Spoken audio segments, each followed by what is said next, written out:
د لغمان په الینګار ولسوالۍ کې مختلفو سیمو ته د ولسونو په مالي او اوزاني همکارۍ د سړکونو د جوړېدو چارې پیل شوې دي. دغه سړک چې اوس نن پې باندې ولاړ یو دا د کندې او د شیخ صاحب یا د نیازۍ او د الکوزۍ د قوم تر منځه پورې روان ده چې کار پې باندې شروع ده. پړوی کې سړک روان ده او د سلینګار او قصبې نه تر شیخ صاحب پورې بل سړک را روان ده او دغه کارونه چې اوس روان دي دا د قومي مرستو په هغه باندې روان دي چې قومونه موږ سره مرسته کوي او د ځمکې موږ ته راکړي دغو قومونه موږ ډېره منندوی یو چې خپلې ځمکې د سړک دپاره وقف کړي او هغو خلکو نه چې دغه سړک سره مرستې کوي مالي مرستې کوي د هغو نه ډېر منندوی. د حکومت نه غوښتنه دا ده چې پل ډیزاین غواړي، پل برابر غواړي، پل باندې ډېرې پیسې راځي. قوم کې دومره زور نشته ده چې هغه د دغسې یو پل چې هغه 80 متره پل باندې اوږدوالی ولري او هغه د داسې سیند په سر باندې جوړیږي چې د ساو د کلمان د پاستو د غرونو نه اوبه هم راځي، همدغه پله ته نږدې راځي، د هغوی د اوبو سرعت هم زیاتي. دغه پل باید ډېر قوي جوړ شي. د حکومت نه همدا هغه ده چې قوم دومره قرباني ورکوي، حکومت هم باید داسې ډونران پیدا کړي چې زموږ د دغه پله دپاره پیسې ورکړي او دغه پوله د حکومت د نظارت لاندې چې قاري صاحب ولسوال ده او د دومره هلې ځلې کوي. باید زموږ د لغمان د چارواکو نه همدا هیله ده چې زموږ سره په دغه هکله باندې څه وکړي، کومک وکړي. د دغه سیمې خلک وایي اوس مهال الینګار کې امنیت ښه دی، خلک په ارامه ژوند کوي.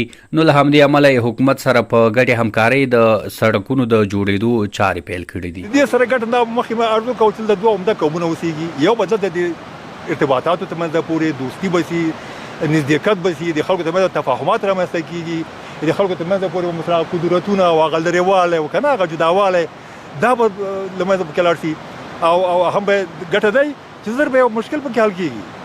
ډاکټر ته په وخت رسېږي، مکتب ته په وخت رسېږي، وظیفې ته په وخت رسېږي او دغه سهولتونه دي په دې وطن کې.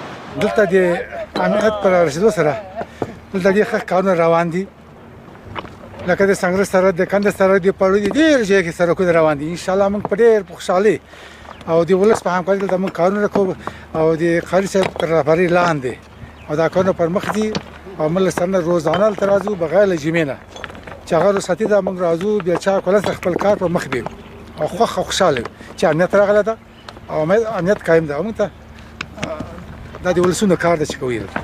دغه ځوانان چې کار کوي دغه چې وینې که نه ماشاءالله دونه ګرمي کې راغلي ښه کار کوي، ټیټ کار کوي. تاسو خپله په خپله سترګې وینئ چې له څنګه که نه یو ساعت پیاده لار ده، کله پیاده رواني، کله موټر کې رواني، کله شل روپۍ ژبه ورکوي، خو په خوشحالۍ کوي، په افتخار کوي ځکه د خپل وطن خپله جوړوو.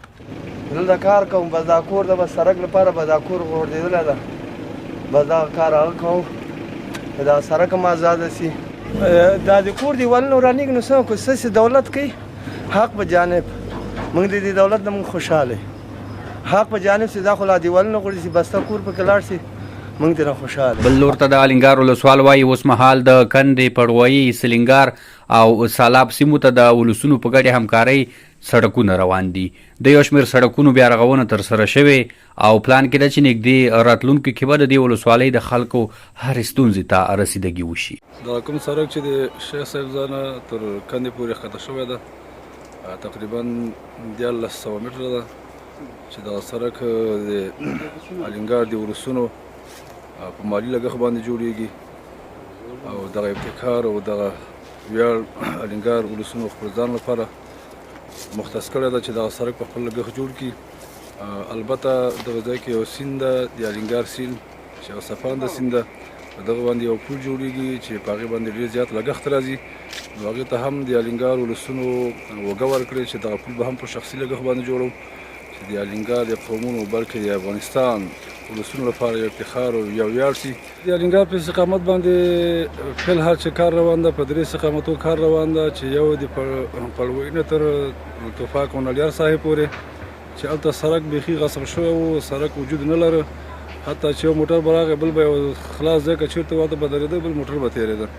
نو الحمدلله د قومونو په مشورو باندې او د قوم په غوښتنه باندې هلته مو د سړک کار شروع کړی چې 2 متره به د سړک عرض وي، غالبا 10 نه تر 15 کیلومترو پورې د دغه منځ کې به اوږدوالی وي.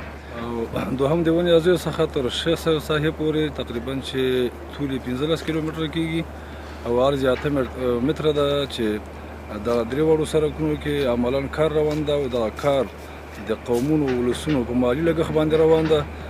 کارګر هم د قوم دي او مالي لګښت هم د قوم ده. د قوم په غوښتنه باندې او د قوم په همکارۍ باندې دغه سړکونو کې عملاً کار روان ده. الله جل جلاله دې زموږ او تاسو ولسونو قومونو ته نور هم همت ورکړي چې د خپل ولس او د خپل وطن په بیا رغونه کې رغنده ګامونه واخلي. الحمدلله زموږ قوم ولس ما مخکې ته یادوري وکوله چې زموږ یو بهادر قوم ده، یو شجاع قوم ده، اخلاصمن قوم ده. دغه ځمکې چې چا پکې تللي دي دغو ځمکو والاو خپله ابتکار او قرباني ورکړله او غوښتنه همدا وه چې په زموږ په شخصي ځمکو کې سړک تېر شي. دا زموږ لپاره افتخار ده او ویاړ ده. دا د دوی په رضایت سره، د دوی په خوښۍ سره او د دوی په غوښتنې سره د دوی په ځمکو کې سړک تېر کړ. په الینګار کې فعلا تقریبا 15 سړکونه ګټې اخیستنې ته سپارل شوي دي چې ولسونه ترې استفاده کوي، په هغې باندې رفت و آمد کوي، موټرې تګ راتګ ورباندې کوي. او په راتلونکي کې هم انشاءالله اراده مو کړې، هوډ مو کړی چې الینګار کې همدغسې نورو قریو ته، نورو کلیو ته همدغې سړکونه انشاءالله نوي ایجاد کړو او نویو قریو ته نوي سړکونه تېر کړو. د سړکونو ګټې خو الحمدلله ډېرې زیاتې وي. دا کوم سړک چې تېر شوی دی دغه ګټه د ولس لپاره یو خو به دا شي چې د دوی هغه مشکلات ورسره حل شي، کلیوالي مشکلات یې د دوی کورو ته به موټرې لاړې شي، د دوی کورو ته به د سړک په تېرېدو سره کلینیکونه منظور شي. او ګټې یې دا دي چې د دوی دغه مریض غم خادي دغه به په سهوله سره سرته ورسېږي، د مرکز سره به واټن کم شي.